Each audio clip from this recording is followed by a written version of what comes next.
Hey, this is Robert Beller from Retro Car Guy 530 LLC. In this video, I'm going to be demonstrating the window re-indexing steps that you perform on your Chevrolet SSR to let the roof door module know where the very uppermost and lowermost positions are for the side glass on your vehicle. This is necessary so the roof door module can index the side glass window correctly whenever you open the door, so that it drops the window glass about 5 to 9 millimeters based on which document I'm looking at. So that it will clear the rubber seal here on the weather stripping.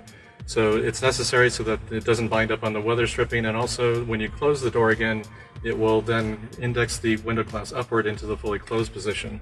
And here's a demonstration of that. By opening the door latch sends a signal that lets the roof door module know that you're opening. It indexes downward and lets it clear the rubber seal. And then when you close it, it does just the opposite, lets it know it's in the fully closed position, and then the glass gets indexed to the uppermost position. So the roof door module needs to know where those positions are for the very lowermost and uppermost positions for that glass. So after the intro and information disclaimer, we'll go through how to do it. It's less than a minute to perform this initialization on your SSR. So if it ever comes that you need to reinitialize it, you'll know how to do it. It's less than a minute. Thanks for coming to the channel. Now let's get to it.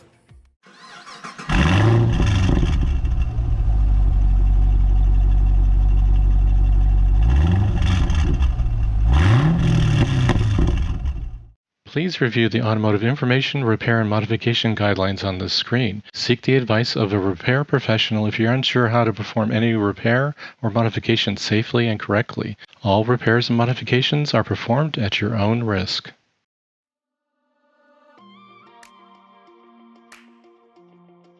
The first process I'm going to show you here is what's documented in the service manual for the Chevrolet SSR. The owner's manual is very sparse on the information about this procedure, so I'm going to follow the service procedure example, and then I'll give you one alternative example which seems to work for me as well. So the first one is to make sure the doors are both fully closed. The service manual says to press the up button for the window, and then once it gets to the top, press and hold. That implies that the window's not in the fully up position. So I'm going to start with both doors closed and the windows not in the fully up position. They could be at the down position. It doesn't really matter as long as it's not in the up position. So I'm going to start with the driver's side here. But the first thing, though, of course, to get the windows to move, you have to put the key in and move it to the accessory or run position. So I'm doing that now. And now I'm going to press and hold until it gets to the fully up position. 1, 2, 3, 4, 5. And then press down. And then once it gets to the bottom, 1, 2, 3, 4, 5. And then that window should be indexed according to the service manual. The passenger side, we repeat the same process. So we're going to press to go up. It reaches the top. 1, 2, 3, 4, 5. And then down. It's at the bottom. 1, 2, 3, 4, 5. So at that point, the two windows are indexed. The roof door module is aware of both the uppermost and lowermost positions for those side windows.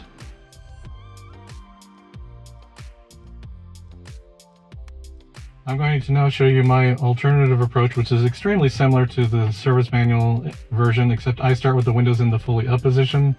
It doesn't seem to matter. It seems to just need to get to both positions, which is kind of implied by the owner's manual steps, which are extremely vague. But so I usually start again with both doors closed. Of course, the window is in the up position, but just as long as it's I start with the up position, put the key in and put it to the run position, and then I'm going to press and hold the button to move the driver's window down to the fully down position. 1, 2, 3, 4, 5, and then I'm going to press the up button direction for that window. 1, 2, 3, 4, 5, and then I'm going to repeat the same process on the passenger side. Again, doors fully closed, so I'm going to press and have the window go fully down. 1, 2, 3, 4, 5.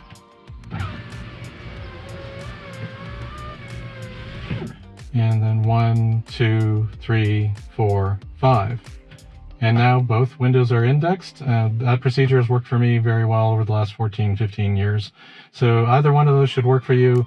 The times that you might need to do this is when the battery has been disconnected for an extended period of time, or the roof door module has failed, or you replaced the roof door module, or you've changed the window regulator or changed the glass, anything that changes the position of where the glass can travel. And that includes if you've adjusted the roof, making it tighter to remove any noises, as you may have seen in my previous video. So anytime you adjust the travel limits of your window glass, you want to make sure you reindex it by performing this procedure, and it's that simple. So hopefully that's been helpful to you, and if you like the information in this video, please hit that like button, and we'll see you in the next video for the Chevrolet SSR information on the Retro Car Guy 530 LLC YouTube channel. If you like this video, smash that like button. If you're stopping by the channel for the first time, please subscribe to the channel. Click that bell icon to get notified when I upload new videos. Please follow Retro Car Guy 530 on Facebook, Instagram, and Twitter. Thanks for taking the time to visit the channel, and I'll see you in the next one.